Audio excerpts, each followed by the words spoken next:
आयतनवान् भवति यो ज्ञेनायतनं वेद आयतनवान् भवति आपो वा अग्नेरायतनम् आयतनवान् भवति य एवं वेद योपामायतनं वेद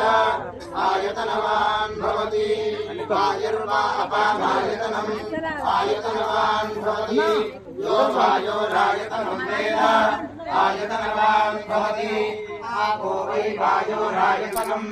आयतनवान् भवति य एवं वेद योपामायतनं वेद आयतनवान् भवति असौ वै तपन्नपामायतनम् आयतनवान् भवति यो मत्स्यसपद आयतनं वेद आयतनवान् भवति आपो वा मत्स्यसपद आयतनम् आयतनवान् भवति य एवं वेद योपामायतनं वेद आयतनवान्